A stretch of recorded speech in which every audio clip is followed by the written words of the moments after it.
Police union Popcru is calling on the South African police services to put in measures to protect their members.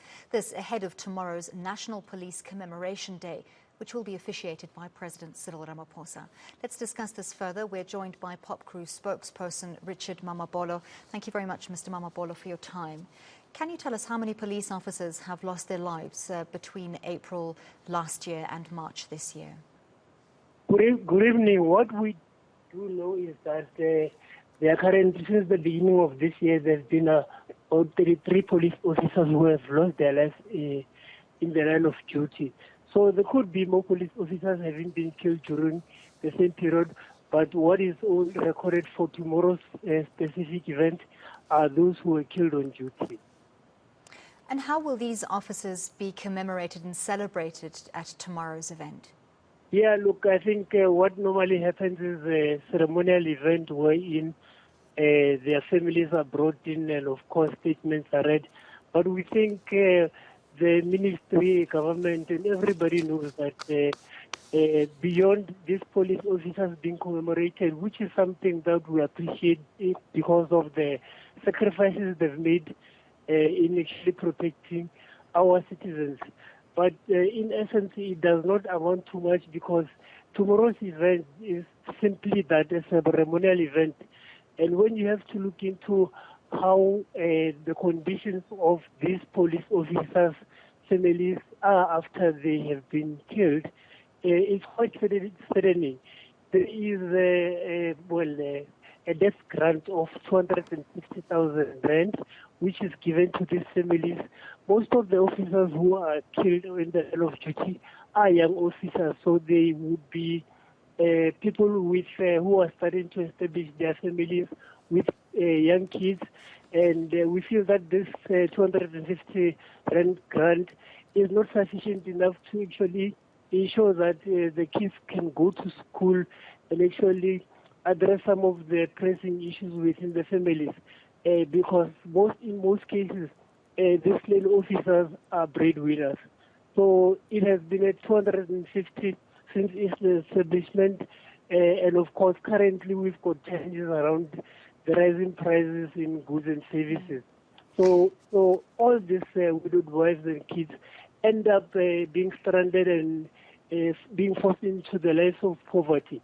We feel that to make this commemoration meaningful, there should obviously be an increase in the danger allowance for those who are still working, who are still alive, but as well as danger insurance, so that there are contributions made into ensuring that in the long run, in case the police officer loses their lives, you then ensure that this insurance will take care of their kids to an extent where they can actually go through schooling.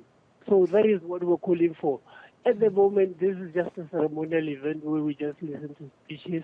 And of course, while we still support the fact that the names of these officers must not be forgotten, we must also know as well that there are other police officers who are killed off duty who are not recognized in this event. And there are also many, many others who have been injured at work and are currently disabled and cannot go back to work to do the work that they have been doing before, and yet they are not getting the kinds of benefits that will sustain them. Most of them are disabled and have not been compensated for all those things. So Mr. Mamabolo, I apologize for interrupting you, but I want to find out from you.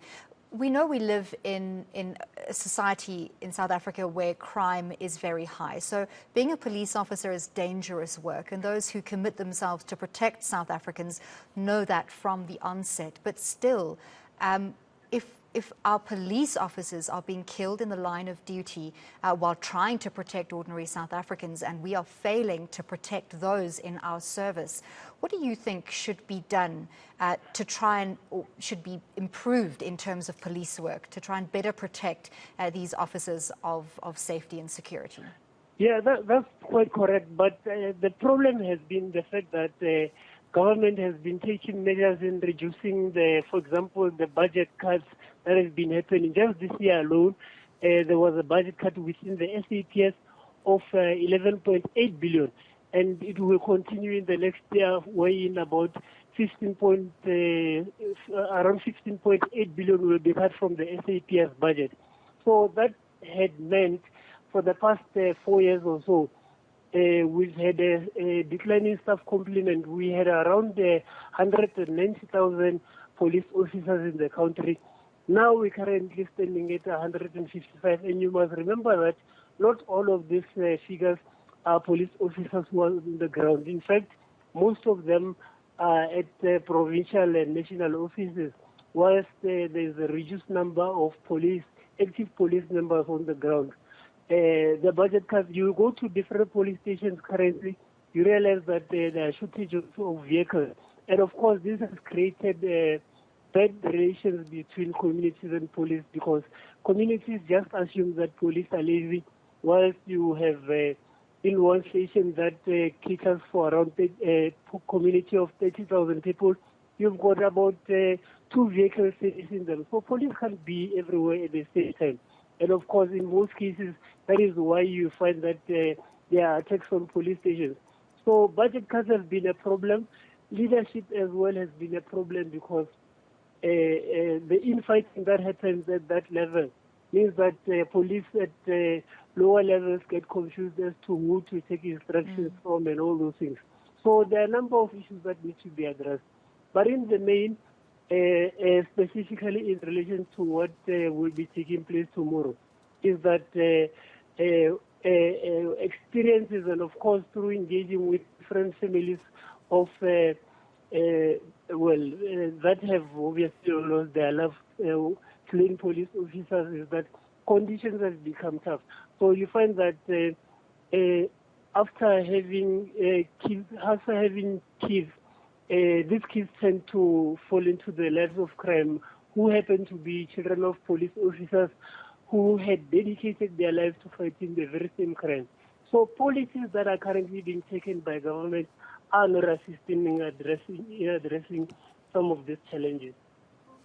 Thank you very much for your time and for those insights into those who've lost their lives serving our country in the police force. That was Popcru spokesperson Richard Mamabolo.